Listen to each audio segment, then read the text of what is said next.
वेगवेगळे पक्ष, मग शिवसेना असो, राष्ट्रवादी असो, इतर रिपाई असो आणि इतर पक्ष असो, लाडक्या बहिणी यांनी उत्स्फूर्तपणे मतदान केलं आणि दाखवून दिलं एक मातृत्व शक्ती काय असते, महिला शक्ती काय असते, त्याला रिझल्ट काय निघू शकतो हे दाखवून दिलं। आणि एक मातेचं वोट, एक मातेचं मत, एक घरच्या 5 जणांचं मत असतं। बांधवांनो, बहिणींनो, मातांनो, ते दाखवलं या निवडणुकीमध्ये आणि रिझल्ट दिला। महाराष्ट्राच्या आम्ही प्रचार करताना सांगितलेलं, महाराष्ट्राच्या त्या 200 आमदारांमध्ये नाला सोपाराचा आमदार असू दे आणि तुम्ही तो आमदार दिला, त्याबद्दल शतशः प्रणाम। आपल्या सर्वांना मनापासून प्रणाम। मी आपल्या सर्वांना सांगू इच्छिन की जे ज्या वेगवेगळ्या पद्धतीचा आम्ही या ठिकाणी आमदारांनी सांगितलेल्या माध्यमातून आपल्या वरिष्ठ नेत्यांनी जे केंद्र या परिसरामध्ये आम्ही सांगितलेलं की आपली घरपट्टी बघा, या घरपट्टीमध्ये आपल्याकडून शिक्षण कर घेतला जातो। गेली अनेक वर्ष 150 कोटी प्रति वर्षाला आपण भरतो शिक्षण कर आणि हा शिक्षण कर महानगरपालिकेला भरतो। एकही महानगरपालिकेची शाळा नाही, एकही महानगरपालिकेचं हायस्कूल नाही, एकही महानगरपालिकेचं कॉलेज नाही। हे आता आणायचं आपल्याला। भारतीय जनता पार्टीला आणि आमच्या निवडून आलेल्या आमदारांना पहिला मला आमचा विषय तो असेल, भविष्य देशाचं हे तरुणांच्या हाती असतं, विद्यार्थ्यांच्या हाती असतं। त्यामुळे त्यांना चांगलं शिक्षण मिळालं पाहिजे, शासकीय शाळा इकडे आल्या पाहिजे। या सगळ्यांसाठी सर्वात प्रथम प्रयत्न करा की या परिसरातल्या जनतेला चांगल्या शाळा, चांगलं हायस्कूल, चांगले कॉलेज द्या।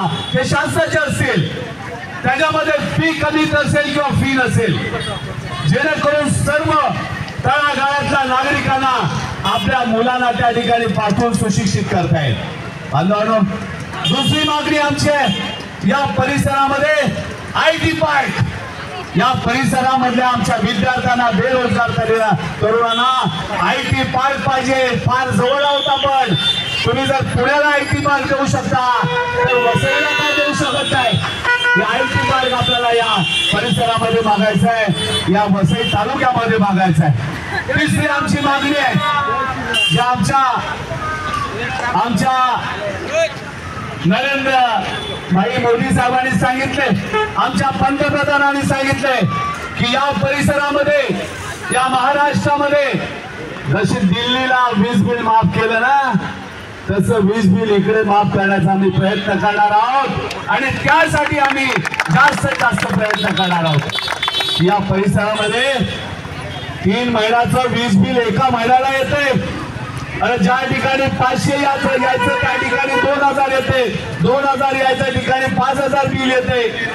हा एक प्रश्न, ज्वलंत प्रश्न आम्ही घेऊन त्या विधानसभेमध्ये आपल्या आमदाराला सांगणार आहोत, आवाज उठव आणि जनतेचे प्रश्न त्या ठिकाणी मान की जनता इकडची त्रस्त आहे, पाण्याने त्रस्त, गटर, मीटर आणि वॉटर याच्यावर आतापर्यंत प्रचार झाला आणि निवडून आले। आम्हाला या तिन्ही गोष्टीतून मुक्तता हवी, गटर, मीटर आणि वॉटर मधून।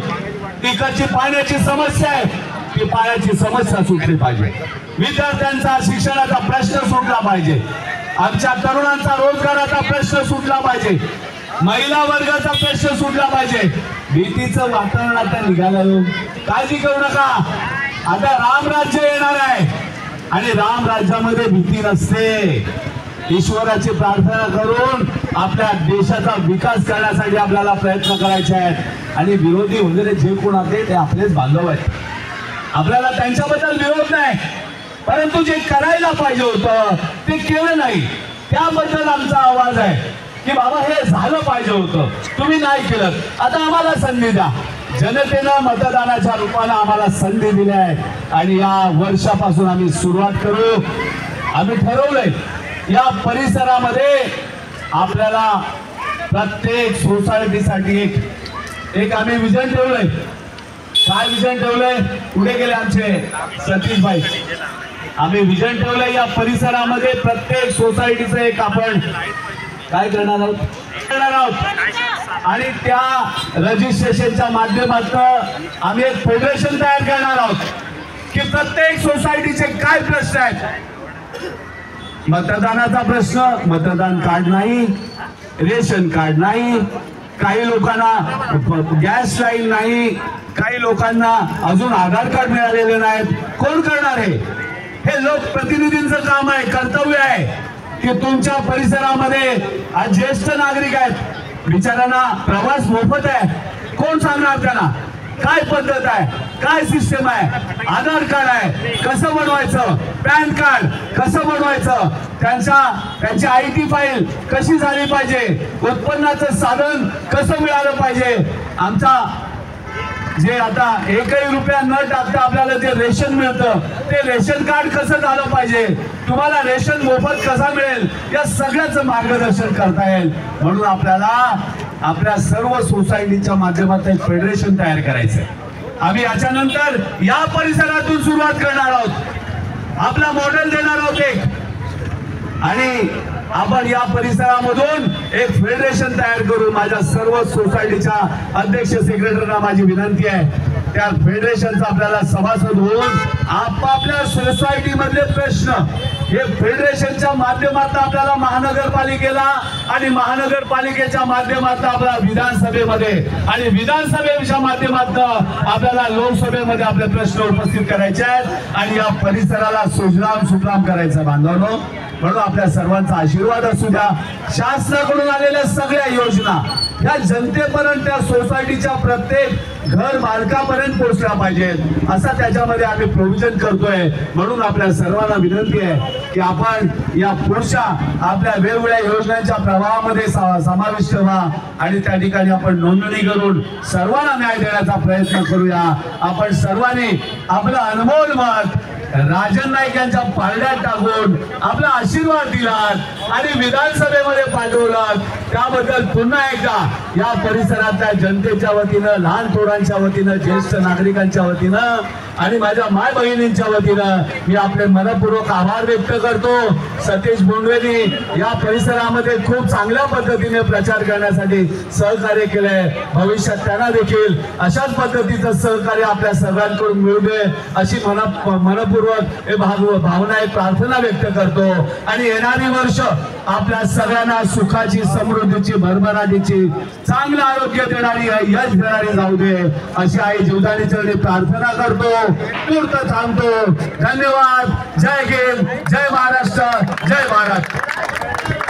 धन्यवाद. या ठिकाणी आपण नागरिकांसाठी आनंद उत्सव साजरा करण्यासाठी लाडू वाटप करतोय.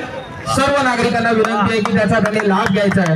तत्पूर्वी या सर्व प्रक्रियेमध्ये आणि या निवडणुकीमध्ये या प्रभागातील असलेले प्रत्येक कार्यकर्ता, प्रत्येक सभासद, प्रत्येक भारतीय जनता पार्टीचा पदाधिकारी, महिला पदाधिकारी, महिला कार्यकर्ते आणि आपण मायबाप जनता या सगळ्यांचा मी मनपूर्वक आभार व्यक्त करतो. आणि त्यांनी प्रत्येक शेवटच्या घटकापर्यंत जाऊन त्यांना प्रत्येकाला समजवण्याचं, कन्व्हिन्स करण्याचं आणि मत जे अनमोल आहे ते भारतीय जनता पार्टीच्या पारड्यात टाकण्यासाठी जे